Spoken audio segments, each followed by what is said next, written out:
Olá, muito boa tarde a todos, sejam todos muito bem-vindos. Estamos aqui para mais um momento muito especial da nossa 32ª Semana da Educação, professor Paulo Freire.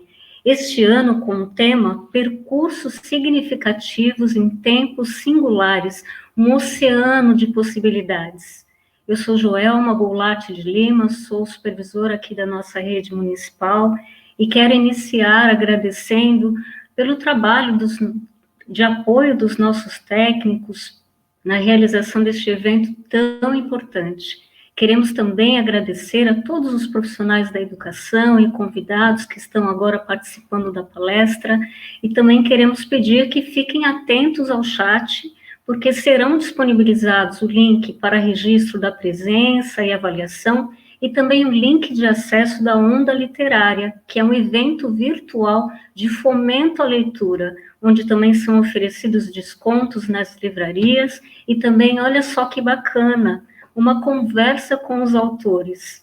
E também pedimos que durante a palestra, que vocês registrem suas dúvidas, as questões, alguma pergunta, para que nós possamos, ao final da palestra, realizar um bate-papo. É muito importante que vocês contribuam para que possamos enriquecer esse momento do bate-papo. Agora nós vamos convidar a nossa palestrante, a querida Ana Paula Di Pietri. Ela é doutora em Ciências Biológicas pela Universidade Estadual Paulista, pós-doutora pelo Instituto Butantan entre 2007 e 2009 e pela Faculdade de Educação da USP entre 2014 e 2015. Tem experiência com formação de professores desde 2015 e atualmente integra a equipe de formação de professores pelo Centro de Referências em Educação Integral da Associação Cidade Escola Aprendiz de São Paulo. Seja muito bem-vinda, Ana, nós agradecemos a sua presença, muito obrigada. Nós estamos agora passando a palavra a você, que abordará sobre o tema Educação Integral, Concepção e Práticas. Fique à vontade, a palavra agora é com você. Obrigada, Joelma. Boa tarde, pessoal que está aí nos ouvindo, né, em mais uma tarde de formação. Esse momento é um momento muito rico, muito especial. Me sinto muito honrada de trazer o tema da educação integral articulada à década dos oceanos. Então, como Joelma bem disse, eu sou bióloga de formação, fiz uma trajetória também acadêmica na área de ecologia da preservação, então, para mim, é muito caro tratar desses dois temas, que entendo que são os dois temas fundamentais para a nossa existência aqui, né, a educação e o meio ambiente. Então, falar desses dois temas que eu vou tentar, de alguma forma, articular essa discussão de educação integral é muito importante.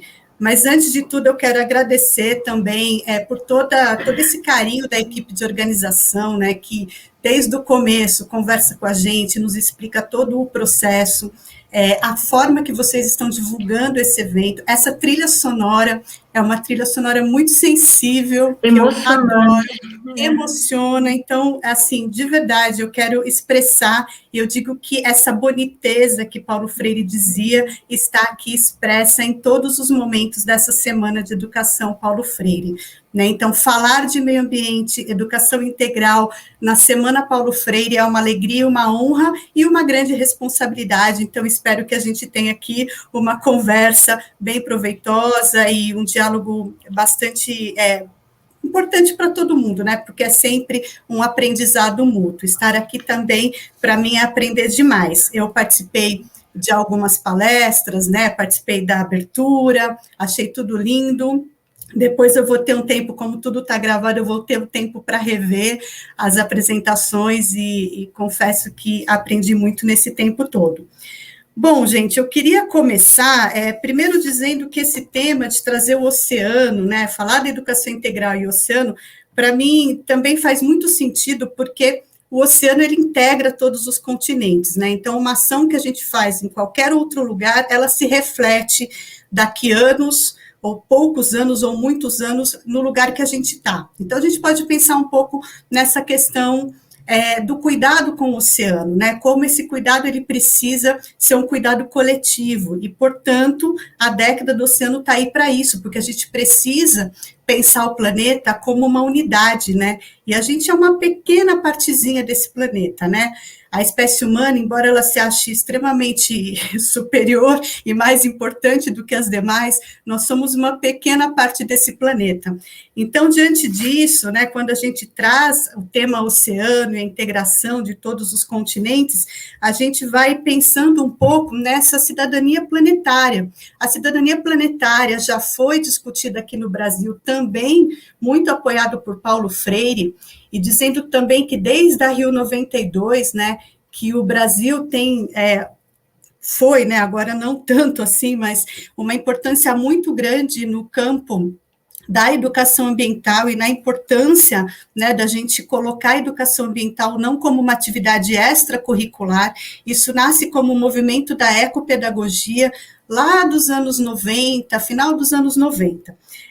Também da Rio 92 surge uma ideia de se redigir uma carta, né, chamada Carta da Terra, que eu acho que vocês já ouviram falar e que ela só foi publicada nos anos 2000. E eu queria pedir a permissão para vocês de ler um pedacinho do preâmbulo da Carta da Terra, antes de propriamente começar a falar aqui da educação integral, que na verdade integra tudo isso que a gente vai falar aqui também, tá bom?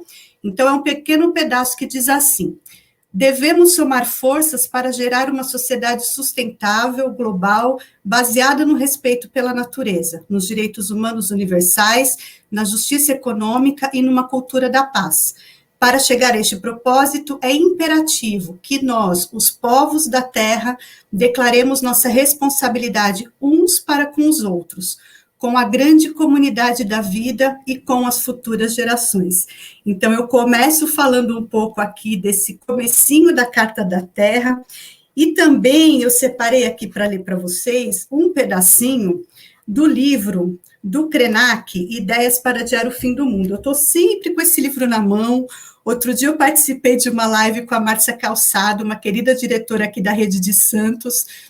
Eu fui mediadora, né, nessa live, eu acabei usando o mesmo texto. Fiquei procurando outro aqui para usar, eu falei, não, mas acho que eu vou voltar nesse daqui, porque ele está fazendo muito sentido para mim nesse momento, espero que faça para vocês. Então, também faço a leitura, é breve, tá, de um pedacinho aqui do livro do Krenak, que diz assim: nosso tempo é especialista em criar ausências, do sentido de viver em sociedade, do próprio sentido da experiência da vida. Isso gera uma intolerância muito grande com relação a quem ainda é capaz de experimentar o prazer de estar vivo, de dançar, de cantar, e está cheio de pequenas constelações de gente espalhada pelo mundo que dança, canta, faz chover. O tipo de humanidade zumbi que estamos sendo convocados a integrar não tolera tanto prazer, tanta fruição de vida. Então, pregam o fim do mundo como uma possibilidade de fazer a gente desistir dos nossos próprios sonhos. E a minha provocação sobre adiar o fim do mundo é exatamente sempre poder contar mais uma história. Se pudermos fazer isso, estaremos adiando o fim do mundo. E isso abre aqui uma discussão para a gente de que esse momento coletivo, essa semana tão rica de cultura, para quem teve a oportunidade de assistir desde o começo, a abertura com Lenine, e depois tantas coisas lindas, né? Essa belezura, né, que Paulo Freire também, essa boniteza que Paulo Freire também falava, é que nos faz aqui resistir e adiar esse fim de mundo. Então, eu considero esse momento aqui uma grande roda, e que a gente aqui, na nossa resistência, né, no nosso amor, no nosso carinho, na nossa empatia, no nosso respeito pela natureza e pela humanidade, a gente está nesse caminho de adiar o fim do mundo. Então, acho que é isso que eu queria falar como abertura, e aí eu vou, então, agora trazer uma apresentação que eu preparei para vocês, eu vou colocar aqui, aí depois, Joelma, acho que se não estiver passando, você me avisa, mas eu vou começar aqui trazendo a educação integral, mas dentro dessa perspectiva que a gente está trazendo aqui desde o início, que é integrar a humanidade à natureza, né? Então, a formação de um ser integral passa por um entendimento desse sujeito no planeta, né? Então, assim, como é que a gente precisa preservar não só a nossa espécie, mas todas as outras, o oceano, a terra, o cuidado, para que a vida, de fato, ela faça sentido para todos. Então, acho que é nessa perspectiva que eu venho trazendo também essa discussão sobre educação integral. Joelma já disse que eu sou formadora pelo Centro de Referências em Educação Integral, então eu venho trazer um pouco uma sistematização daquilo que a gente produziu ao longo desses anos pelo Centro de Referências, muito em parceria com as redes que a gente vem atuando. Então, tudo que a gente apresenta aqui foi construído de forma colaborativa, no diálogo, e a partir das experiências que foram acumuladas nos diferentes municípios e estados que a gente teve a oportunidade de atuar. Aqui é um breve resumo do que eu vou trazer para vocês. Eu vou fazer uma fala não muito detalhada sobre cada um desses tópicos, para a gente ter depois um espaço para conversa, para um diálogo aqui, tá bom? Então, vou trazer um pouco do histórico da educação integral no Brasil, a concepção política, o território educativo. Passarei brevemente sobre currículo e vou trazer um pouco o contexto de crise da pandemia, que a gente não pode fechar os olhos para isso. O campo de currículo, eu já vi que muitas discussões ricas aconteceram ao longo desses 3 dias, né? Então, quando eu digo que eu vou passar brevemente, é porque eu já vi o quanto de acúmulo a própria Rede de Santos tem com relação à discussão curricular, mas vou trazer aqui um pouco para dar o norte dessa conversa sobre educação integral. Trago um começo aqui com o nosso querido Paulo Freire, para abrir aqui a apresentação formal do dia, que ele diz assim: a alegria não chega apenas no encontro do achado, mas faz parte do processo da busca. E ensinar e aprender não pode dar-se fora da procura, fora da boniteza e da alegria. E com isso, eu começo aqui trazendo um pouco a trajetória da educação integral no Brasil, e se vocês olharem aqui na nossa linha do tempo, essa conversa ela não é recente. Claro que o acesso à educação para todos e todas é muito depois, mas desde 1932, a gente tem o Manifesto dos Pioneiros da Educação Nova, trazendo pontos muito importantes que depois inspira todo o trabalho que vem subsequente sobre a educação integral no Brasil, não só no campo teórico, mas no campo das experiências. Quando a gente chega em 1950, né, a gente tem o Centro Educacional Carneiro Ribeiro de Salvador, do nosso querido Anísio Teixeira. Então, eu sempre gosto de dizer que o Brasil tem um repertório muito importante em várias áreas da ciência, inclusive na educação. A gente tem, às vezes, aquele desejo de... É muito importante a gente conhecer o que está se produzindo lá fora, mas antes, vamos olhar por que a gente já produziu aqui no Brasil, do que a gente já publicou e de todas as experiências que aconteceram aqui e que são referências para muitos países aí de todo o mundo. A gente tem Paulo Freire, a gente tem Anísio, a gente tem muita gente aí sendo referenciada nas universidades, vamos dizer assim, mais conhecidas do mundo. Então, em 1950, a gente tem uma experiência do Centro Educacional Carneiro Ribeiro, em Salvador, com Anísio Teixeira, e que ali já se discutia a questão da ampliação do tempo na escola, dos espaços, e essa oportunidade de ampliar a aprendizagem para além do espaço escolar já começava a ganhar força. Uma escola conectada à vida, contextualizada, e que promovia uma transformação real. Esse era o caminho ali do Centro Educacional Carneiro Ribeiro, mas que nessa época ainda muito restrita a poucas pessoas, né? Então, o acesso, antes da nossa Constituição, era bastante limitado. Depois, na década de 60, a gente tem as escolas classe, escolas parque, tanto em Brasília quanto em São Paulo, com Anísio, Darcy e Mário de Andrade, né? Então, falando um pouco aqui de São Paulo, as escolas parque de Mário de Andrade foram incríveis. Então, a possibilidade da criança, do jovem, acessar diversas experiências, né?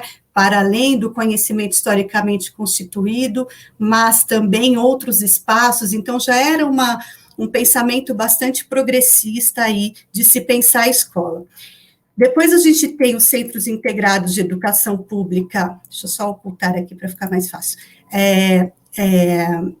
do Rio de Janeiro, né, por meio de Darcy Ribeiro, que integrava educação, esporte, cultura, assistência social, segurança alimentar e saúde para todos os estudantes. E aí, vejam, essas diversas experiências, elas foram muito ricas, mas, no entanto, todas sofreram, em algum momento, uma falta de incentivo por parte governamental, e foram experiências que foram se acabando ou ficando restrita a uma ou outra unidade. Mas, de qualquer forma, essas experiências anteriores, desde a década de 30 até os anos 80, inspiraram a criação dos CELs na cidade de São Paulo, por exemplo, né? Então, o CEL nasce também numa perspectiva de ter um espaço em que a criança e o jovem pudesse acessar não somente a sala de aula com os conhecimentos escolares, mas também a cultura com o teatro, com as quadras esportivas, uma grande articulação comunitária, porque os CELs, eles estão ali integrados à comunidade, partindo de um princípio de uma gestão democrática e participativa. Então, essa já é uma experiência mais recente, nos anos 2000, depois a gente tem as escolas integradas de Belo Horizonte e o bairro Escola de Nova Iguaçu. Eu quero dizer que todas essas experiências foram muito importantes também para constituir o bairro Escola da Associação Cidade Escola Aprendiz, né, que foi o primeiro projeto do Aprendiz e que é uma referência até hoje para o nosso trabalho. E depois, no ano de 2007, a gente tem o Mais Educação Federal, com mais de 60 mil escolas, né, aderindo a esse programa, que promoveu uma articulação de diferentes agentes educativos, então, oficineiros dentro da escola, conexão da escola com o entorno, né, articulação com outras políticas, diferentes arranjos, ou seja, nessa breve linha do tempo, eu conto um pouco para você o quanto que a gente aqui no Brasil já acumulou de experiências importantes pensando na educação integral e num currículo territorializado. Vou falar um pouquinho sobre a concepção em si, aqui é mais para a gente trazer um caminho histórico. E aí eu acho muito importante, né, quando a gente fala da educação integral no Brasil, é que ela também vem para um lugar, né, de muita desigualdade e diversidade. A gente está falando de um país de dimensão continental, né, com várias línguas coexistindo e muita desigualdade. Então, como é que a gente garante uma educação de qualidade para todos, todas e todes, né, nesse contexto tão complexo que é o Brasil? E ainda assim, o direito à educação é um direito muito tardio, né? Ele foi garantido na Constituição Cidadã de 1988. Então, se nós pensarmos, acho que talvez tenha sido, se não foi o último país da América Latina a garantir o direito universal à educação. E mesmo assim, a gente tem, embora muitos desafios, muitos progressos e muitas experiências exitosas na educação pública brasileira. Eu sou uma defensora da escola pública, não só pela minha trajetória, né, como estudante de escola pública desde sempre, mas também aqui na nossa casa, somos 2 professores que trabalhamos nessa perspectiva, né, de entender como a escola pública como espaço para garantia de direitos, para a diversidade, para a formação de cidadãos críticos e reflexivos, e é para isso que a gente está aqui, inclusive, falando de educação integral. Muito bem. Como política, né, a educação integral, ela precisa atender a esses 4 princípios que vocês estão vendo aqui do lado, né, o princípio da equidade, da inclusão, da sustentabilidade e da contemporaneidade. Então, isso a gente não pode deixar de olhar para esses princípios quando a gente fala de uma política para todos e todas. Uma política para toda a rede que garantam que as escolas tenham as condições para implementar a educação integral. E a gente já vai falar um pouco isso, o que significa isso, implementar a educação integral, porque muitas das percepções estão atreladas ao tempo integral na escola, e a gente está falando de educação integral aqui como concepção, e não como tempo a mais na escola, né, ou um tempo ampliado, e é nesse sentido que a gente vai trazer essa relação da formação integral do sujeito e do território, né, como é que as duas coisas se conectam. Muito bem. Vou seguir aqui, como concepção política, então, é isso que eu acabei de dizer a vocês, né, ela independe do tempo. A educação integral, ela pode tanto acontecer numa jornada regular, como numa jornada ampliada com parcerias ou sem parcerias.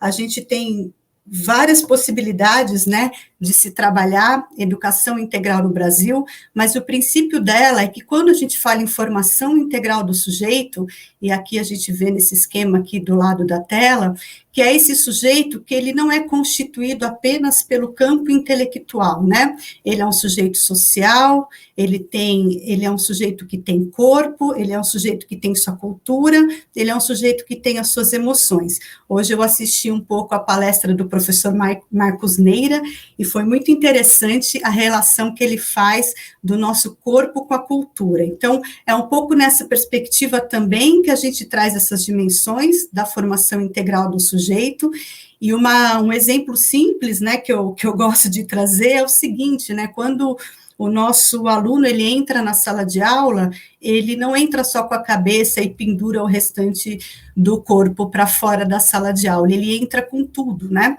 Ele entra com o seu corpo, com a sua história, com as suas emoções. Eu, para estar falando aqui com vocês, eu estou nesse movimento intenso aqui o tempo todo, né? A minha história, a minha emoção, o meu corpo, a minha bagagem cultural, social. Então, é dessa formação integral do sujeito que a gente está trazendo aqui. Então, como é que a escola, ela, então, consegue trazer, né, para o trabalho pedagógico todas essas dimensões, e que não fiquem restritas apenas à dimensão intelectual. É importante eu deixar claro aqui que a gente não está absolutamente negando o papel da escola, e isso não deve acontecer mesmo, que é transmitir conhecimento historicamente construído.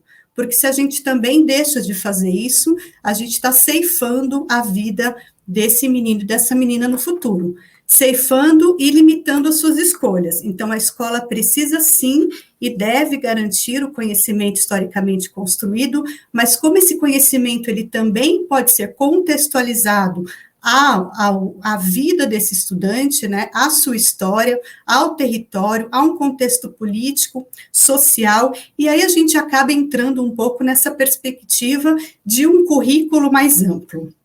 Mas eu já vou chegar lá. Vamos seguir aqui. Então, como concepção de educação integral, a gente está tratando aqui da educação para além de um processo de escolarização. A instrução não é o caminho para a educação integral, mas sim a formação integral do sujeito.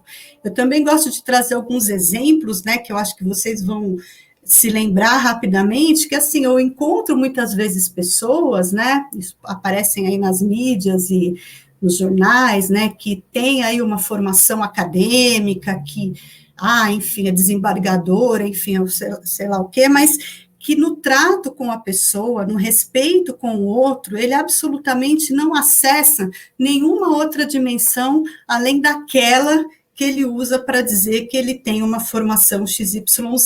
Então, esse sujeito, ele não foi formado para a vida, ele não foi formado para viver em sociedade, tampouco foi formado para cuidar da natureza, para respeitar o outro, né?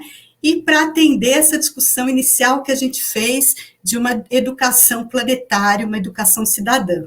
Então, a gente precisa que a escola também traga esses elementos para formar esse sujeito, um sujeito crítico, um sujeito respeitoso, um sujeito que saiba viver em sociedade, um sujeito que respeite o outro, respeite o meio ambiente, porque senão a gente vai chegar, como diz o Krenak, no fim do mundo, e é isso que a gente não deseja, a gente está tentando trilhar um outro caminho.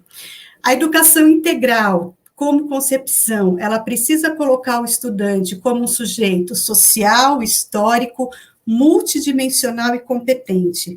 Então, é um sujeito que já chega na escola com muita coisa, né? Então, é a partir desse princípio também que a gente começa uma discussão sobre práticas pedagógicas na educação integral e currículo na educação integral. Como é que a gente vai acessando essa história de vida desse sujeito que está aqui, ou as histórias, né? Porque a gente está falando de uma sala de aula com muita diversidade, com muitos saberes, muitas vidas, muitas experiências, enfim.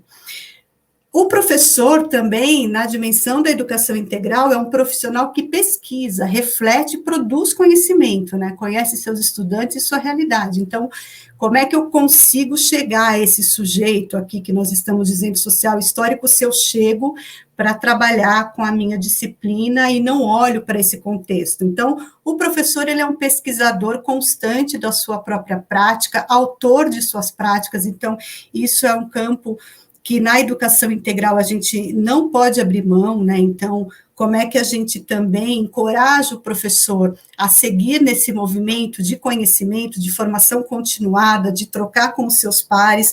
Acho que trazendo novamente Paulo Freire aqui e Bakhtin, que eu comecei a estudar um pouco agora também para entender o dialogismo, né?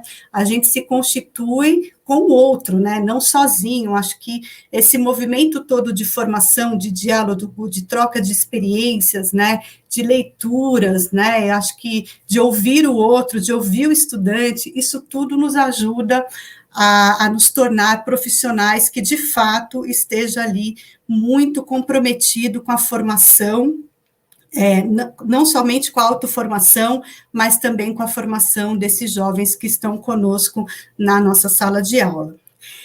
E, nesse sentido, uma das coisas que a gente começa, assim, quando vamos trabalhar com uma formação no campo da educação integral, é começar com algumas perguntas sobre esses sujeitos, né? Então, vou dar alguns exemplos aqui de uma dinâmica que a gente faz para fazer essa provocação, que para muitos aqui pode ser algo extremamente simples e que já fazem no seu cotidiano, mas para outros professores, nem tanto.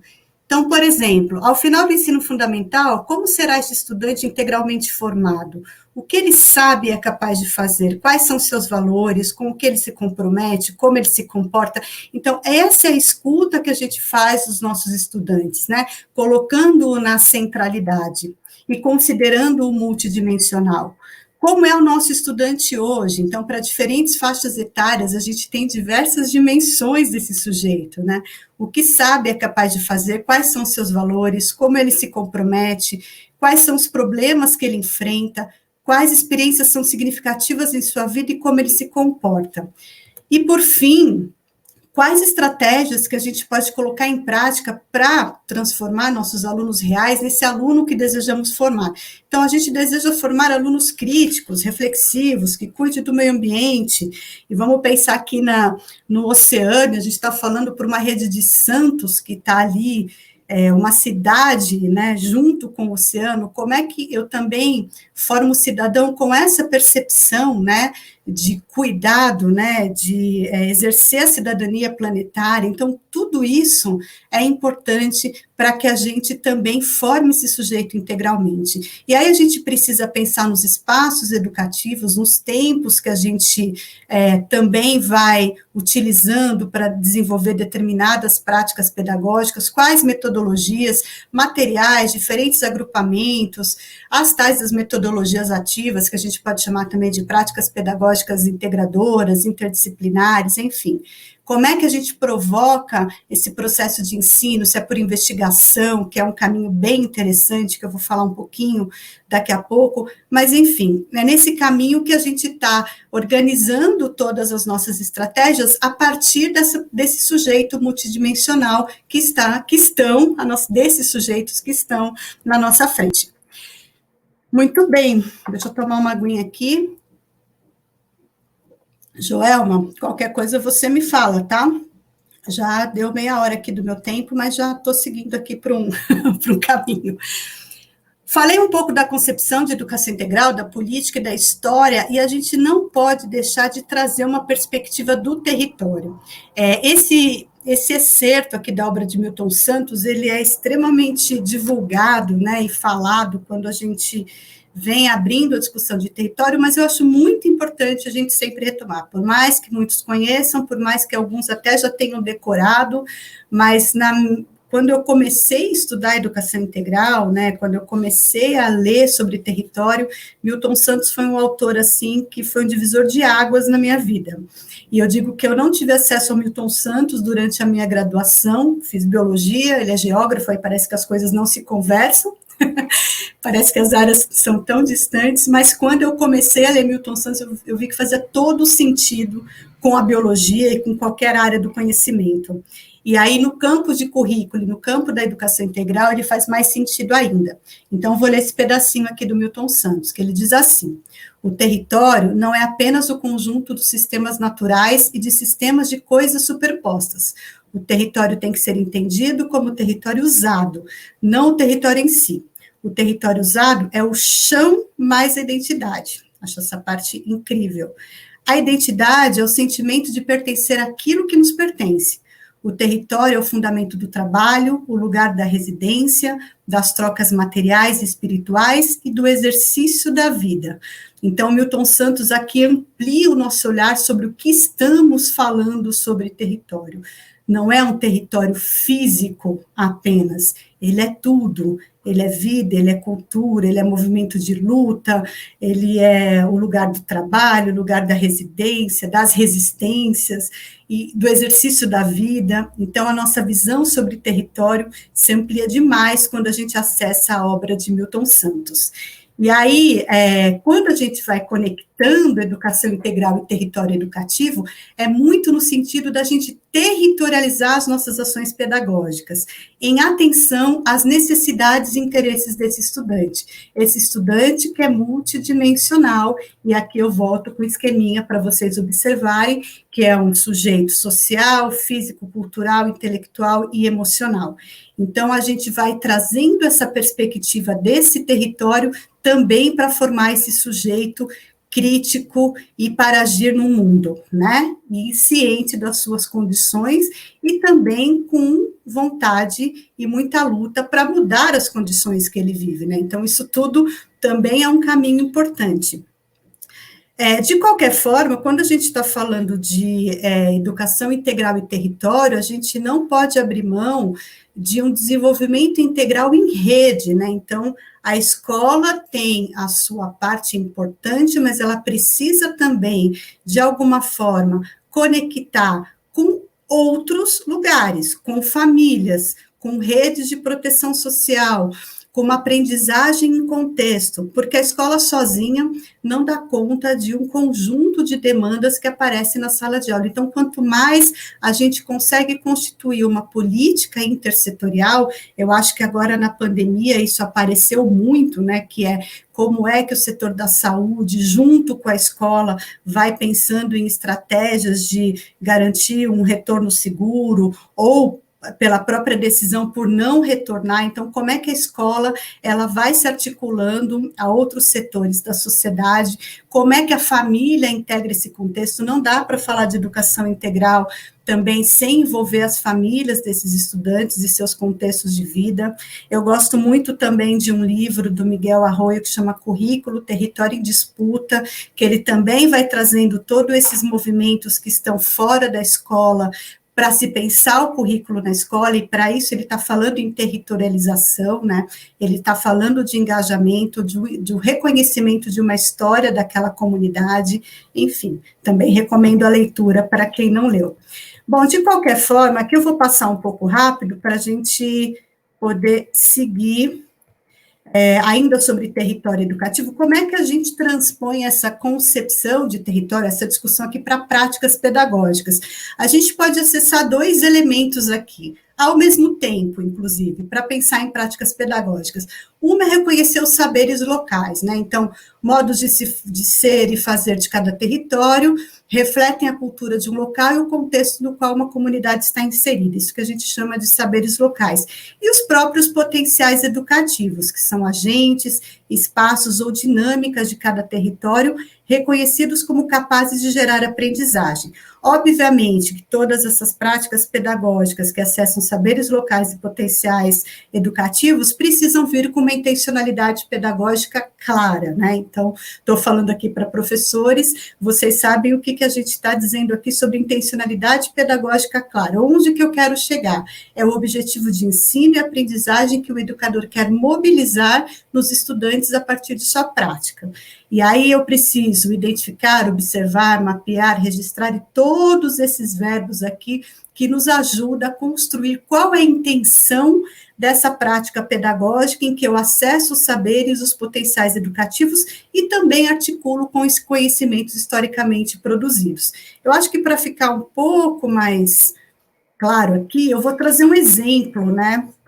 Um exemplo da nossa experiência com o território no Brasil, que é uma vila chamada Vila Serra de Serra Grande, que fica numa cidade chamada Uruçuca, no sul da Bahia, um lugar muito bonito ali no caminho para Itacaré, perto de Ilhéus também, e que a gente, junto com a comunidade escolar e não escolar, a gente foi convidado a construir o projeto político-pedagógico. Aqui é um resumo, a gente tem um resumo desse PPP, né, e que a gente valoriza aqui, neste momento, os potenciais educativos identificados por todos aqueles que participaram dessa construção coletiva do PPP. Então, ali a gente está numa região extremamente rica em termos de biodiversidade, né, uma região de Mata Atlântica, tem uma área de proteção ambiental, a APA, né, que é o Parque Estadual do Punduru. Além disso, eu quero só contar brevemente a história anterior. Quando a gente é convidado para esse projeto, a gente começa a estudar um pouco sobre o local daqui de longe, né, e eu me lembro de ter lido muito sobre o potencial das herveiras e parteiras da região, acessando alguns artigos na área de etnobiologia, né? Então, os conhecimentos sobre plantas medicinais, isso é pulsante ali no território de Serra Grande. Ali também é uma região em que eles constroem uma jangada, que só para vocês olharem no finalzinho aqui do nosso desenho, né, é uma construção de jangada que é típica dessa região, que é diferente da jangada de Ilhabela, que é diferente da jangada de outros lugares do Brasil, e eu consegui ler um artigo em que o autor conseguiu recuperar historicamente como é que eles foram aprimorando a construção dessa jangada. E a gente coloca aqui como um saber local, um patrimônio cultural. Fora isso, né, tem toda a questão da agroecologia do local, o cacau cabruca, né, então, para quem já leu o Jorge Amado, em alguma vez na vida, Jorge Amado conta muito bem, né, o que era a riqueza do sul da Bahia, nos anos de ouro do cacau, e depois com a vassoura de bruxa, né, que é um fungo que dizimou as fazendas de cacau, então ali passa a ser um território de fome e pobreza, e depois o cacau cabruca, que é um cacau que ele é plantado em meio à vegetação nativa, e a própria vegetação nativa controla a incidência do fungo. É muito saber, né, nesse lugar, e o que a gente fez nesse PPP é trazer tudo isso num documento, isso estava muito vivo, e pensar como é que as práticas pedagógicas ali nas escolas de Serra Grande podem acessar esses conhecimentos tão caros, né, e que também fazem parte de uma construção e dialogam muito bem com o conhecimento historicamente construído, porque como é que eu vou trazer a construção da jangada? A gente trouxe até um exemplo, né, toda a matemática por trás da construção de uma jangada, o tamanho da madeira, o tamanho da vela, o tipo de madeira que foi utilizada para essa jangada, toda a história do cacau cabruca, enfim, gente, é muita coisa, eu não quero entrar em detalhes, depois a gente pode encaminhar o link para esse PPP, ele está disponível, e acima de tudo, né, o que é muito interessante é que quando a gente chegou com algumas ideias, né, e quando a gente vai levar isso para a escola e para a comunidade, eles falam, não, mas é isso mesmo, o meu pai é jangadeiro, a gente tem uma escola de jangadeiros aqui, e a escola muitas vezes não estava acessando todo esse conhecimento e nem valorizando essa potência do território, né? Então, as próprias pessoas de Serra Grande começaram a se reconhecer nesses potenciais educativos. Então, não é a gente que está apontando, isso é legal, isso não é legal, mas são eles mesmos que reconhecem esse potencial. Então, aqui só para dar um exemplo sobre o que eu trouxe aqui de forma muito rápida, né, sobre território educativo, a gente precisava ter um tempo para discutir e trazer muitos exemplos, né, acho que da cidade de Santos, inclusive, que trabalha nessa perspectiva também, mas aqui é só para a gente disparar uma discussão, tá bom? Quando a gente vem aqui para o currículo, e aqui eu quero ser breve também, porque, como eu disse a vocês, esse encontro já trouxe muitas coisas sobre currículo, Eu só vou... tem uma animação... Tá. Bom, primeiro eu quero começar dizendo que BNCC não é currículo, né? Então, ela está deslocada, ela é o orientador, e a gente, todo documento que chega, né, como orientador, a gente precisa estabelecer um diálogo, né? Não de segui-lo à risca propriamente, mas também um olhar crítico, né? Para esses documentos todos. Coloquei a BNCC aqui, mas podia ser qualquer outro. Então, primeiro, o BNCC não é currículo, a gente transpor as habilidades para pensar em currículo, aí a gente está desconsiderando o que a gente discutiu anteriormente, que é territorializar esse currículo, trazer a dimensão, as dimensões do sujeito. Um currículo, ele se constitui numa matriz da rede, né, numa característica aí da rede, vou colocar a rede de Santos nessa conversa, né, então, o que para a rede de Santos, né, claro que eu tenho os conhecimentos históricos que eu preciso atender para cada etapa do conhecimento, mas como é esse currículo para a rede de Santos, o que faz sentido? Então, aí eu tenho um currículo territorializado, não um currículo pronto e universal para todo mundo. Como é que vai ser um currículo pronto para o Brasil inteiro, considerando essa diversidade das escolas brasileiras e dos diferentes territórios? É difícil até a gente pensar num único currículo para uma cidade, quiçá para um país inteiro. Aqui eu coloco o PPP, que é o currículo na prática, então eu tenho uma matriz de rede, mas aí quando eu vou para a minha cultura escolar, para a minha unidade, eu tenho uma reconfiguração dessa matriz, também olhando, né, para esses sujeitos que estão na minha escola, para as características, né, desse território, para esses potenciais, e construo o PPP, e aí eu vou levando isso para as práticas pedagógicas. Então, esse currículo aqui que está circulado em azul, esse é o currículo vivo, né, ele é um currículo territorializado. E aqui eu coloquei o oceano, né, então, como é que a gente, quando está numa cidade como Santos, ou qualquer outra cidade litorânea, como é que a gente coloca o oceano nesse currículo, né? Eu participei uma vez de um evento, inclusive sobre a década dos oceanos, e uma pesquisadora, ao olhar a BNCC, ela identificou que o oceano praticamente não aparecia na base. O Brasil tem uma região litorânea a maior do mundo, e como é que a questão dos oceanos não aparece numa base nacional comum curricular? Então, é isso que eu estou dizendo quando a gente traz a territorialização, traz o contexto. Na minha percepção, a discussão ambiental, ela não deve estar restrita apenas a lugares que tenham área de proteção ambiental, estejam no litoral, ela tem que perpassar a formação desse sujeito como um todo, em todas as redes brasileiras, mas o que eu quero dizer aqui é que não dá para não trazer o oceano para uma matriz da rede, para um projeto político-pedagógico e para as práticas pedagógicas, quando a gente tem uma cidade como Santos, por exemplo, né? Aqui é só também em linhas gerais, né, quando a gente vai pensando numa matriz curricular, quais perguntas, então a gente tem ali a BNCC como um documento orientador, e aí eu construo coletivamente essa matriz curricular, e aí eu parto de algumas perguntas, o porquê que eu estou construindo essa matriz, o que desejo para ela, como, onde, quando, para quem e por quem. Por tudo isso no campo de ensinar e avaliar, né? E, obviamente, sem abrir mão dos marcos legais, dos sujeitos e do território do seu contexto. Então, para a gente construir uma matriz curricular que é bastante desafiadora, né, quando a gente resolve construir de forma participativa, contextualizada, crítica e tudo mais, então isso dá trabalho, mas é o que vai fazer sentido também para uma rede, e os sujeitos estão ali, né, ele não está numa condição menor ou maior aqui, ele está junto com essa construção coletiva de currículo.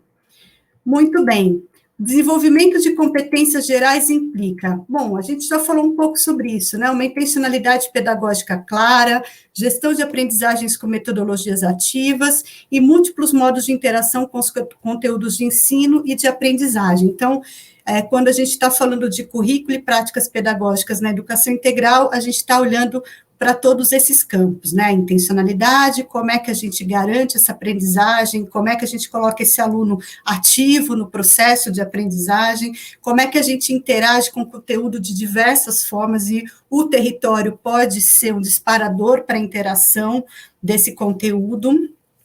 E aí, gente, eu não podia deixar de falar aqui de uma produção de Paulo Freire, quando ele foi secretário de Educação aqui em São Paulo. Pois é, nós tivemos Paulo Freire como secretário de Educação aqui em São Paulo, no governo Irundina, lá nos anos iniciais de 1990.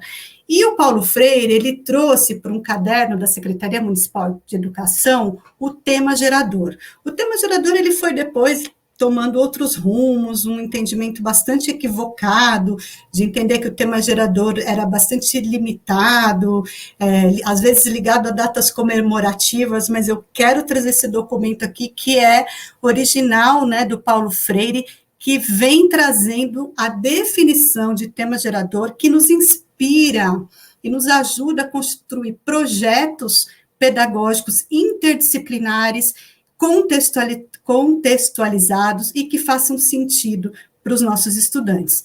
Então, o tema gerador tem por fundamento mobilizar 3 grandes contribuições para a construção do conhecimento: trazer a realidade como tema de estudo investigativo, permitir mais facilmente interdisciplinaridade para efetivar a ação de compreender um fenômeno real, ser generativo de mais temas, ou seja, permitir gerar outros temas associados ao primeiro, a partir de uma investigação desse tema inicial. Então, de um tema, eu vou gerando vários outros. Aponta para uma leitura crítica da realidade, abrindo um horizonte de transformação social e de busca pela garantia de direitos humanos a partir da investigação da realidade. E aí Paulo Freire trazia direitos sociais, ambientais, políticos, etc. Essa perspectiva de tema gerador que a gente defende também no Centro de Referências como disparadores para projetos que façam sentido nas unidades escolares. E, por fim, aqui sobre tema gerador, ele é um assunto que leva à criação, à produção e ao desenvolvimento. Então, Paulo Freire, nos anos 90, traz essa questão da escola muito articulada ao território, aos contextos de vida, à cultura, à política, ao engajamento, já nesta época, né? E a gente está retomando tudo isso agora, quando a gente fala de educação integral. E aí eu queria trazer, eu acho que Natasha comentou na fala da manhã, que no Centro de Referências a gente teve a alegria, né, de construir um caderno de educação integral de ciências naturais. E aqui eu coloquei, né, o quanto que a construção desse documento foi super importante. Eu não sou autora desse documento, é a Natália Campos, eu fiquei um pouco na coordenação e fazendo uma interlocução com os colegas aqui de Santos, e eu coloquei aqui, depois a gente divulga esse link para quem não tiver, os autores que participaram desse caderno da Prefeitura de Santos, então Adriana, Débora, Fabrício, Felipe, Márcia, e depois os leitores críticos também da Unifesp, que foram Bárbara, Fernando, Ronaldo que participou da abertura e que vem trazendo a década do oceano aí também como referência para o seu trabalho, né, em apoio às escolas, assessorando as escolas da rede. E aí, sobretudo, o que eu queria trazer é que quando a gente constrói esse caderno de ciências, a gente vem muito nessa perspectiva de olhar a ciência da natureza de uma forma também social e política, né? Então, a gente vem trazendo temas muito importantes como mulheres na ciência, né? Eu acho que isso foi um tema que a gente colocou bastante, historicamente, vem trazendo como é a entrada dessa mulher e todas as limitações, né, que as mulheres enfrentam para adentrar no mundo da ciência, a questão racial na ciência. Então, vejam que o conhecimento das ciências biológicas, físicas e químicas está ali, mas ela não está desamparada, desarticulada de todas essas outras questões sociais, né, que permeiam o ensino de ciências hoje, que devem permear o ensino de ciências no Brasil.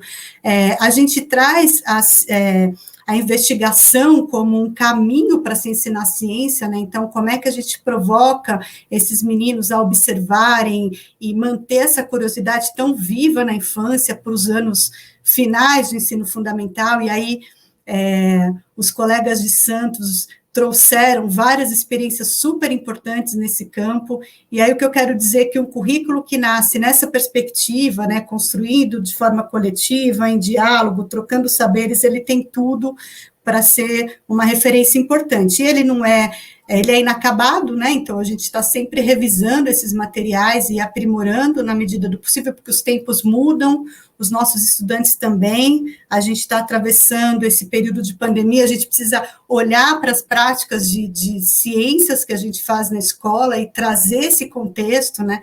Qual é o impacto dessa pandemia, ou o que levou a essa pandemia, né? Então, a gente não desarticular de todas as questões ambientais por trás disso, porque parece que as coisas estão separadas, não, mas como eu disse no início, a gente vive num planeta, né? Numa unidade, as coisas estão interligadas, então, tudo isso dispara uma discussão muito mais ampla sobre ciências, matemáticas e qualquer outra área do conhecimento.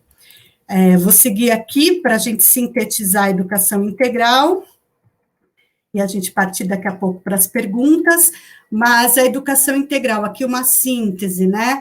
O compromisso da educação deve ser o desenvolvimento integral dos estudantes nas diferentes etapas da vida, a aprendizagem é fruto das relações do sujeito com tudo que o cerca, o meio, o outro, os objetos do conhecimento, pressupõe integração dos diversos tempos, espaços e agentes, garantias de interações que favoreçam o desenvolvimento integral, compreende a educação como um processo contínuo, que acontece em todo lugar, durante toda a vida. O papel da educação é garantir as competências para que os sujeitos constituam autonomia para aprender e agir no mundo. Então, em linhas gerais, quando a gente traz a educação integral, a gente está dizendo disso. No contexto de crise, vou passar aqui rápido, porque meu tempo já acabou, mas a gente está num contexto muito complexo, então, de pobreza, de fome, agravamento das desigualdades, fragilização da rede de proteção, exclusão digital, incerteza e insegurança, a gente está vivendo isso, né? A pandemia não acabou, infelizmente, a gente tem um quadro um pouco melhor, mas a gente vai ainda, mesmo que retorne às aulas presenciais, muitas incertezas, muita insegurança, muita fome, muito desemprego, a gente está num contexto de crise muito grave. Aqui a gente tem os dados, né, produzidos, né, dessa pandemia, sobre exclusão escolar, né, enfim, todos esses dados que nos deixam muito tristes e é um retrocesso, né, histórico, que a gente conseguiu avançar em um ano, a gente retrocede muito por falta de políticas públicas, né, e, enfim, nem vamos entrar muito nisso, senão a gente não termina aqui a nossa conversa. E aí a gente pode pensar nessa perspectiva da educação integral, né, para nos ajudar a como é que a gente conduz a escola, né, frente a essa crise. Então, acho que deixar um pouco claro que o objetivo não é transferir a escola para dentro de casa, mas manter as crianças num contexto de aprendizagem, então aquele engajamento da família, né, de acessar os saberes da família também para a formação desse indivíduo, isso é parte também da formação integral desse sujeito, incentivar a busca ativa, eu sei que todas as redes estão fazendo isso, a gente vai continuar fazendo, né, porque as crianças precisam voltar para a escola, as crianças e os adolescentes, escuta, estreitamento dos vínculos com a família, não dá para a gente negar toda a questão emocional, né, que está aqui permeando a nossa relação com a escola, com o mundo, então é preciso ter esse cuidado, o trabalho colaborativo sempre, então a nossa profissão é uma profissão coletiva, não é uma profissão individual, acho que eu vi a professora que antecedeu a palestra da 1h30, falando, das 13h30, falando sobre isso, a gente não se constitui sozinho, a gente é coletivo, a gente precisa resgatar, como a gente explora o uso de diferentes linguagens, se tem uma coisa que a gente foi aprendendo nesse contexto, um pouco na marra, né, é explorar diferentes recursos, então vamos fazer uso disso da melhor forma possível, de forma crítica, porque quando a gente está falando de internet, é um outro espaço. O espaço virtual ele é um espaço que a gente precisa cuidar também de como é que a gente faz esse trabalho com as crianças e jovens, né? Porque toda essa coisa horrorosa da sociedade, que é o racismo, a homofobia, isso é transposto para a rede social, para o ambiente virtual, então como é que a gente também vai formando esses meninos para ter uma visão crítica sobre isso também, né, sobre esses ambientes que não pode ser sem ética e sem cuidado. O reconhecimento e articulação dos saberes dos territórios, então acho que isso já falei bastante para vocês, né, e aqui a gente está falando até de uma de conhecimento mais local das casas, das famílias, a mobilização social, então, como as campanhas, né, uma agenda local ajuda também a escola a mobilizar esses estudantes para voltarem e terem interesse em seguir na escola e aprender, e a intersetorialidade, o trabalho em rede, fundamental, né, então, como é que a gente vai articulando escola e parceiros do território. Muito bem. Tem algumas questões relevantes para essa nossa reconstrução, então, tudo que a gente aprendeu nesse período, a experiência do professor, a experiência do estudante, como é que a gente se prepara para essa diversidade, né? Quais estratégias de reengajamento para esses estudantes na vida escolar, então, a gente precisa cuidar muito disso, então, esse é o nosso foco daqui para frente, né? Pensando em tudo que aconteceu nesse período tão triste, né, do mundo, que foi a pandemia. O que esse período nos informa a respeito dos nossos estudantes, eles vão voltar diferentes, né?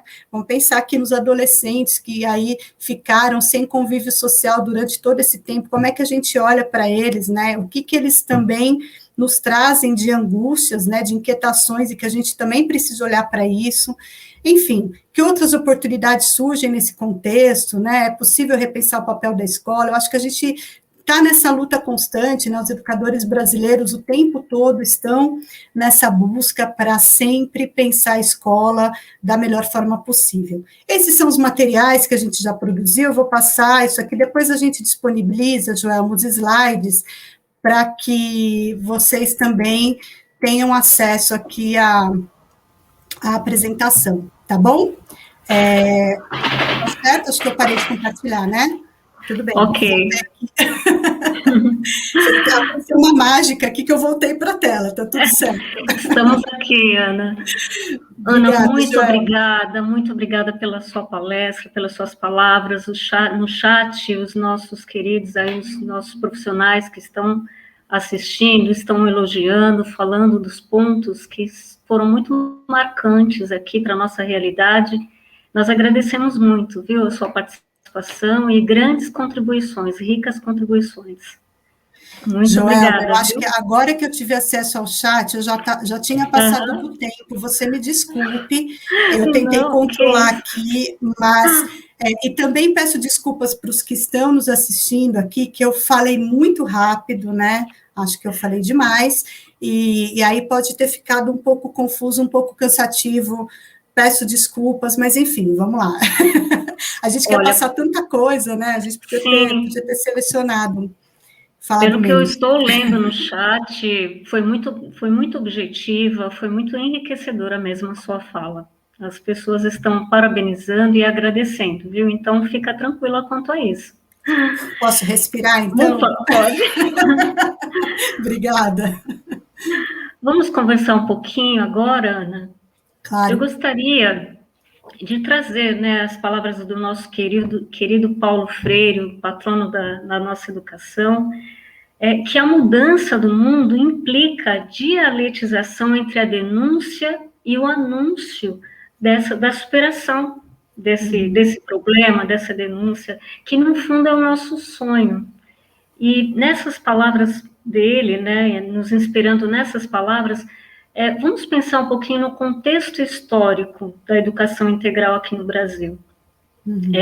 Todas as políticas indutoras nas esferas do governo federal, municipal, estadual, como você vê assim os avanços, o que nós já conseguimos, né, de alguma forma alcançar, aquilo que ainda falta, né? Nós precisamos considerar o percurso. E eu gostaria que você abordasse um pouco sobre essa questão, né? A gente enxerga ainda na educação integral aquela característica da ação integralista? Ainda existe essa visão em muitas situações? O que você pensa? Bom, Joel, eu sou uma pessoa que eu valorizo muito a trajetória da educação no Brasil, assim, então acho que respondendo uma primeira pergunta, se eu vejo muitos avanços, acho que sim, muitos avanços, acho que o Brasil está na vanguarda de muitas discussões, não só no campo da educação integral, mas no ensino de línguas, no ensino da matemática, enfim, eu acho que a gente tem uma potência muito grande que, às vezes, a gente aqui no próprio Brasil não reconhece. Agora, obviamente, essas interrupções, né, elas vão acontecendo, então vamos pensar um pouco, lembram como que chamavam aqueles colégios da década de 60, que na ditadura militar tem até um filme. Científico, Como é que colégio chamava, gente? científico. Agora eu esqueci. Vou lembrar daqui a pouco. Tá, vamos Mas lembrar. o que aconteceu? O que aconteceu? A gente teve ali a ditadura militar rompendo com um projeto super importante de escola, porque era uma escola que levava à formação de um sujeito crítico, né, desse lugar, e pensando em como isso, como mudar o contexto, porque quando a gente fala de territorialização do currículo, João, acho que é bem importante a gente dizer que não é colocar o sujeito numa situação de passividade diante do contexto que ele vive. Eu valorizo e tudo bem, então aqui está tudo... Não está tudo bem. Não está tudo bem, eu preciso conhecer meu território, eu preciso entender como ele é, preciso conhecer outros territórios para a gente ir para a luta. Eu quero valorizar aqui também o movimento dos estudantes, aqui há um tempo atrás, né, quando o governo do estado determinou o fechamento de algumas escolas e que eles foram e ocuparam as escolas, né? Para muitos pode ter sido assim, estudantes que não querem estudar, não é absolutamente nada disso, eram estudantes que estavam, claro, tem de tudo ali no grupo, mas o que eu valorizo é o que foi construído desse movimento de ocupação, e isso é um currículo vivo, né? Então, o menino entender que a escola pública precisa estar disponível para ele, porque é o único lugar que ele tem para poder ser o que ele quer ser, e não que o que os outros queiram que ele seja. Então, e aí isso é recente, então o movimento de ocupação é de outro dia. Então, o Brasil ele vai passando por esses avanços e desafios. Eu acho que agora a gente está num momento muito complexo, né, pelo próprio Ministério da Educação, de pensar currículo, quer dizer, se é que existe ministério nesse contexto, já nem sei mais, mas a gente está um pouco apagando todas essas experiências históricas, né? Mas o que a gente faz? E o que a gente resiste o tempo todo? E que o Paulo Freire falava do inédito viável. Eu gosto muito quando ele trazia isso também. Vamos para frente. Agora, vamos até onde a gente consegue ir. Tem coisas que a gente não consegue agora, mas a gente se reúne e vamos embora. O então, esperançar, né, Ana? Esperançar. Que tem a ver com uma ação. Uma ação. As pessoas, às vezes, leem de uma forma muito romantizada, esperançada, mas ele está dizendo, quando ele vem com essa questão do inédito viável, é muito forte o que ele está dizendo, sabe? Então, olha, a gente precisa ir para a luta, a gente precisa colocar a escola como um agente social, né? E, claro, que a formação intelectual está ali, preservada também, mas não é só isso. Então, e a escola pública é o único lugar para isso acontecer, né? Porque a gente não precisa responder a nenhum patrão, a algum banco, ou qualquer que seja. A gente é a escola pública, a gente é o coletivo. Sim, e sobretudo no que você, na sua colocação, sobretudo nessa proposta, nessa perspectiva da educação integral, nessa concepção que trazemos, essa formação do aluno protagonista, né, do aluno crítico, daquele aluno participativo, né, que é o exemplo que você está dando, e tantos outros que nós podemos, de alguma forma, desenvolver nas nossas escolas, né, com os nossos alunos. Olha, já não vou dizer, deixa eu só completar, tá vendo? Você começa, eu não paro daí, você precisa me bloquear. Mas, assim, nessa minha curta experiência, porque eu comecei mais em 2015, trabalhando como formadora, principalmente aqui em São Paulo, né? Eu coloquei rodinha nos meus pés e fui para muitas escolas dos diferentes territórios da cidade. Gente, tem coisas incríveis acontecendo nas escolas, assim, a gente não publiciza, isso não aparece, né? Acho que só aparece uma parte muito negativa da escola pública, e isso é intencional, mas eu vejo muita potência mesmo nos trabalhos que estão acontecendo e resistindo. E, inclusive, aqui na Rede de Santos, você estava se referindo à questão dos oceanos, né, da própria BNCC em relação a esse tema, É muito interessante que nós temos um projeto institucional Santos à Luz da Leitura aí que traz o tema, né? O tema do oceano afora, oceano adentro, imenso, intenso. Então, é muito importante você trazer, que nós possamos também perceber, né, as boas práticas, os excelentes profissionais que nós temos na rede pública. Muito importante a sua fala também, Ana. E pensando também na ação do professor, da escola, dos profissionais que atuam, você falou da intencionalidade pedagógica. E vamos falar um pouco sobre esse tema à luz do projeto político-pedagógico. Olha, Joelma, eu acho que essa experiência com Serra Grande, por exemplo, de construir um projeto político-pedagógico coletivo, ele me ajudou muito a entender o que é um projeto político-pedagógico. Primeiro, ele não é um projeto que é construído apenas pela equipe gestora da escola, ou não deve ser. Ele precisa ouvir a escola e a comunidade, né? E isso é desafiador, porque vão aparecer questões que a gente vai precisar ver como é que a gente adensa a discussão no projeto político-pedagógico, mas ele vem trazendo uma concepção de ensino muito clara e que vai orientar o professor na sua prática. Agora, em Serra Grande, a gente está fazendo o quê? O projeto está pronto. Agora, como é que a gente vai trazendo esse projeto e olhando para ele, porque ele também é inacabado, né? O PPP, ele não fica na gaveta, a gente precisa olhar. Agora é o momento, né, que a gente está atravessando, de pandemia, pós-pandemia, se um dia a gente chegar na pós, não chegamos ainda, de olhar para os projetos políticos pedagógicos. E a gente tem agora o contexto da educação híbrida, né, o contexto da tecnologia muito forte, como é que a gente garante ali, né, uma reflexão sobre essas ferramentas tecnológicas que precisam estar anunciadas no PPP. Então, o PPP é o currículo vivo, e é o momento que a gente vai olhar para ele coletivamente, discutir o que a gente precisa avançar, o que a gente não quer mais. Então, foi muito legal que lá em Serra, quando a gente começou a olhar para os PPPs antigos, as educadoras falaram, mas isso a gente não quer mais no PPP. Por exemplo, a punição, do jeito como estava, né? Então, como é que a gente vai trabalhando a avaliação numa outra perspectiva? Entende? Então, é uma potência o projeto político-pedagógico. Quanto é importante a avaliação nessa perspectiva, de uma ação-reflexão, né, de como estamos e como podemos realinhar as ações para novas ações. E como você falou, o projeto é isso, ele está em elaboração constante, à medida que é feito esse processo de avaliação. E como é importante que todos os profissionais percebam a grande importância. Esse exemplo que você deu é muito interessante, né?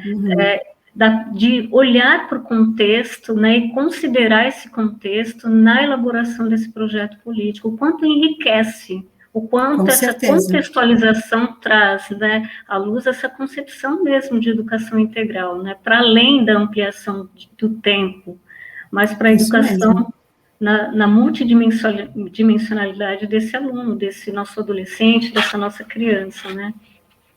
Eu acho um documento muito potente, o PPP, assim, sou muito apaixonada por ele. Eu vejo que precisamos mais, né, nos aprofundar mais na prática e considerar, né, como é potente, essa potência que você está falando, né? E também sobre a formação de professores, né? Nós estamos falando de educação integral, do currículo, da importância, né, dessa reformulação da formação dos professores, para também trazer essa perspectiva da educação integral, né, Ana? Você que trabalha com formação de professores. Não, isso é muito importante, Joelma, e a gente, para isso, precisa... a gente precisa estudar, né, sobre tudo, não tem como não, isso é constante, a gente é um ser inacabado, vou sempre remeter a Paulo Freire, assim, e a gente vai sempre se constituindo com o outro, né, então acho que esse é um caminho, para a gente dizer que a nossa formação ela precisa ser continuada, ela não termina no mestrado, ela não termina no doutorado, ela é para a vida, e o professor, ele por si só já é um pesquisador da sua própria prática, e por isso que avaliar nesse sentido, né, que o professor também avalia, ele usa a avaliação para também se formar e para entender se aquela prática está atingindo aos objetivos, a sua intencionalidade, isso é constante, e a gente precisa exercitar o tempo todo, não é um caminho fácil. Para isso, a gente precisa ter trocas, a gente precisa produzir materiais autorais, né? Então, eu quero ressaltar novamente Santos, quando contribui com o Caderno de Ciências, é um material autoral, não é uma apostila pronta, não é um caderno pronto, o professor, ele precisa criar, ele precisa ser autor, ele precisa ser pesquisador da sua prática, porque aí sim a gente tem um diálogo com uma perspectiva de formação integral. A formação integral não é só do aluno, é minha também. Lembra do artigo do La Rosa, que eu gosto muito, que é a experiência que passa pelo corpo? Ela precisa passar em mim, eu preciso me mexer com relação a isso para eu conseguir ir para adiante. Eu não tive essa formação na minha graduação, na licenciatura. Eu não tive. E não vou dizer que ela foi ruim ou boa, mas eu não tive. Mas quando eu passo por uma experiência de não só ler, né, os referenciais teóricos, como ver experiências nas escolas, eu começo a mudar dentro de mim uma percepção de mundo. E eu brinco até aqui com os meus amigos de São Paulo, uma percepção de cidade.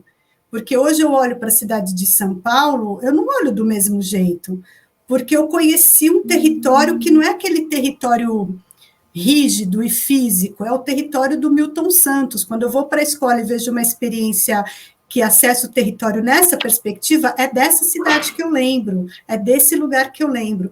Então, a gente primeiro precisa, por isso que a formação é essencial, ela precisa tocar a gente, passar pelo nosso corpo, para a gente poder ir levando isso para os nossos estudantes também, porque a gente não é tecnicista, né? A gente não é um professor que, me dá uma apostila que eu vou passar esse conteúdo. Não, a gente na educação integral, ou qualquer, mesmo que não seja, não deve ser assim. A nossa proposta é de educação humanizadora. Então, humanizadora. Não tem a ver com essa questão tecnicista, né, em si. Uhum. E é interessante, né, Ana, que a formação, a nossa formação, se dá na prática. Então, essa vivência que você traz, que você aborda agora, tem muito a ver com isso, né? A gente, óbvio, né, essa formação inicial, nós precisamos investir nessa questão desse currículo, né? Mas a importância dessa prática que você traz, né? De como nós lidamos com o dia a dia, com as nossas experiências e essa necessidade da busca de um aprimoramento, de mais estudos, né? De aperfeiçoamento mesmo.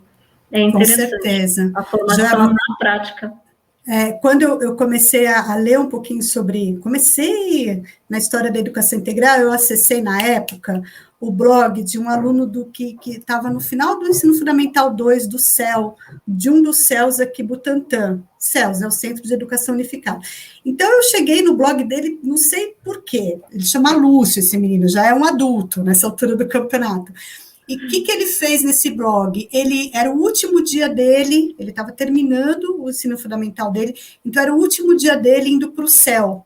E ele vai descrevendo o percurso da casa dele até chegar no céu. Esse é o blog dele.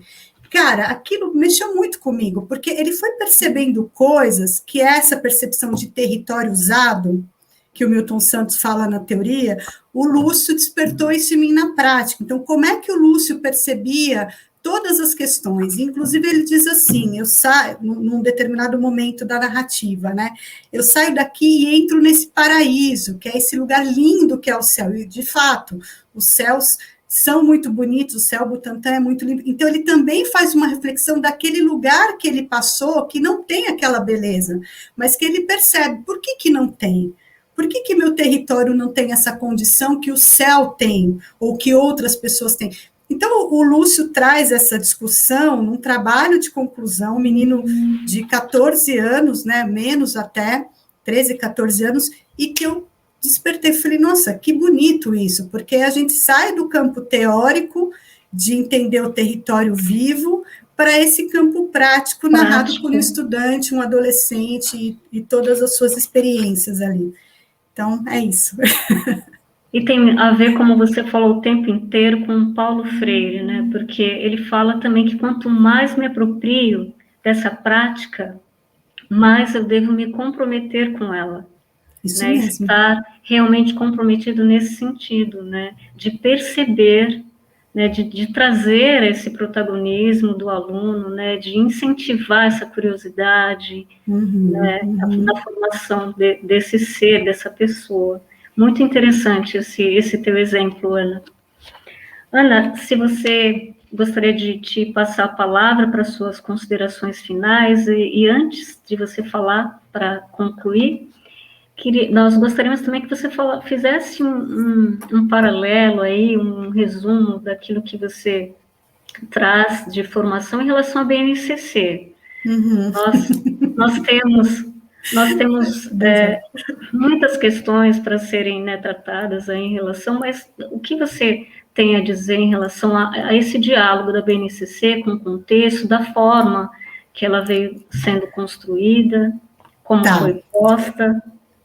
Joelma, você me pega aqui num campo minado. Mas vamos lá. Quando a BNCC começou a ser construída, né, eu estava justamente fazendo meu pós-doutorado na Faculdade de Educação, então isso gerou muito debate. Então, eu participei daqueles momentos muito tensos de críticas e tudo mais. Então, assim, foi incrível, porque é uma outra dimensão de olhar para um documento, né? Quando ele é construído e colocado à discussão, a gente tem que ouvir todas as vozes e, enfim.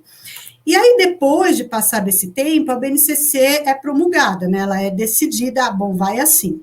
Então, assim, das ciências naturais, né, que foi que eu tive acesso e li mais, porque é da minha área, eu participei de alguns movimentos que faziam determinadas críticas. Então, por exemplo, né, quando a gente pensa na educação sexual dos meninos e meninas, isso está muito ali nas entrelinhas da BNCC, embora outras apareçam mais. Então, o que eu posso te dizer da BNCC? Eu acho que a gente sempre precisa fazer uma reflexão crítica sobre o documento, e não segui-la à risca como se ela fosse uma cartilha. Acho que a gente não deve seguir nada como cartilha, né? Se a gente está falando do professor pesquisador, autoral e tudo, então ele não é uma cartilha, ela é uma orientação.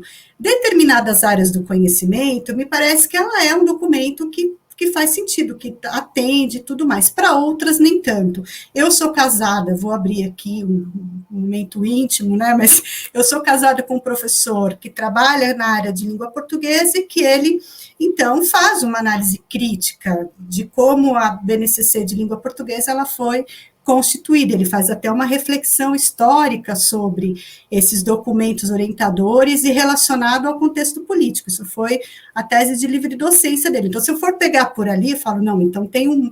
Mas aí é uma análise muito refinada, muito específica. Como professor aqui, que eu acho que a gente não tem condição de aprofundar nessa dimensão, a gente precisa olhar criticamente para esses documentos e não considerar a currículo. O que, infelizmente, tem acontecido é destacar uma lista de habilidades da BNCC e transformar isso num currículo como se as 500 mil habilidades da BNCC eu precisasse assegurar para esses estudantes. Se eu olho para as competências gerais, já é uma outra coisa.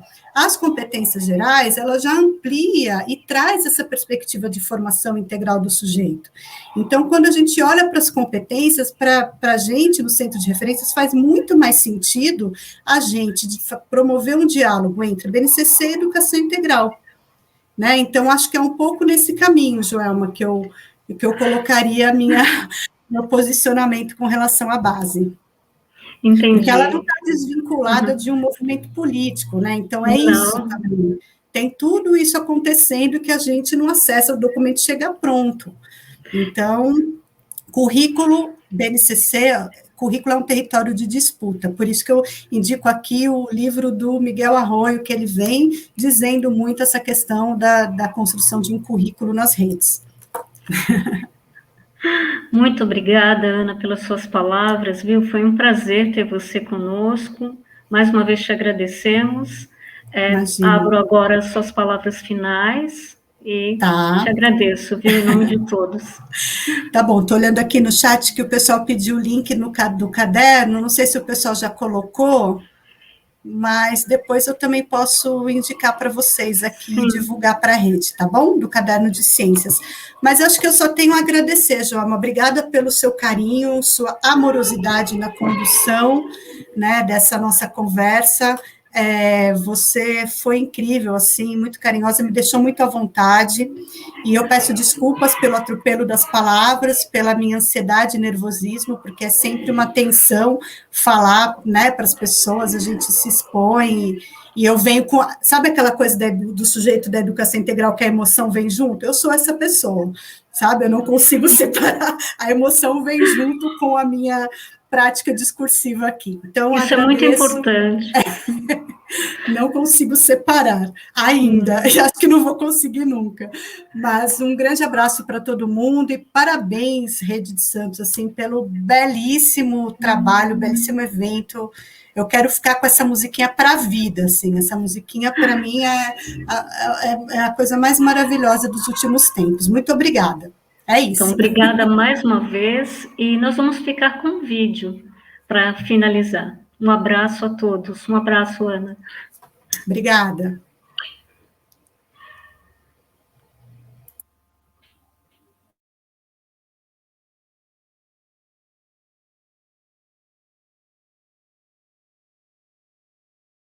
Olá, queridos profissionais da Rede Municipal de Educação de Santos e demais convidados. É com enorme prazer que agradecemos a presença ao longo desses 3 dias na nossa 32ª Semana de Educação, professor Paulo Freire. Foram muitas as contribuições no chat, que com certeza enriqueceram ainda mais as nossas reflexões e partilhas. Agradecemos ainda à Secretária de Educação, ao Departamento Pedagógico, aos palestrantes, mediadores, intérpretes e todos aqueles que contribuíram de forma direta ou indireta para que essa semana fosse possível. Teremos ainda uma pequena homenagem ao nosso patrono da educação, professor Paulo Freire. Forte abraço. Olá, sou Ângela Bizantunes, estou aqui no Instituto Paulo Freire, mais especificamente no Centro de Referência Paulo Freire, que acolhe o acervo de Paulo Freire. Acervo este que em 2017 recebeu o título de Patrimônio Documental da Humanidade pelo Programa Memória do Mundo da Unesco.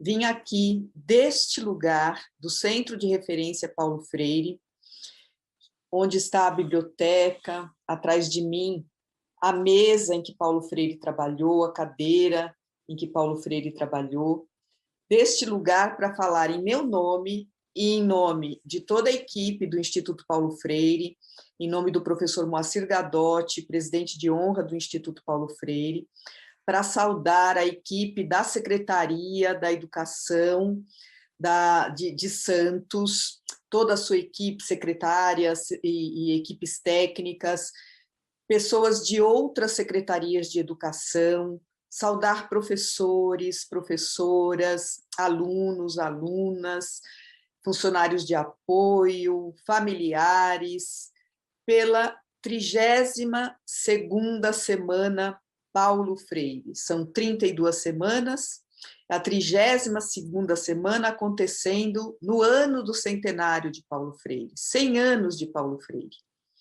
E para nós celebrar o centenário de Paulo Freire é fazer desse tempo de celebração, tempo e espaço de formação, de reflexão, de articulação, de organização, fortalecendo as causas com as quais Paulo Freire se comprometeu, em especial o direito à educação para todos, a luta pela educação de qualidade social, a educação em direitos humanos, a justiça social, e que essa semana, essa 32ª Semana Paulo Freire, que tem esse belíssimo tema, percursos significativos em tempos de singularidades, um oceano de possibilidades.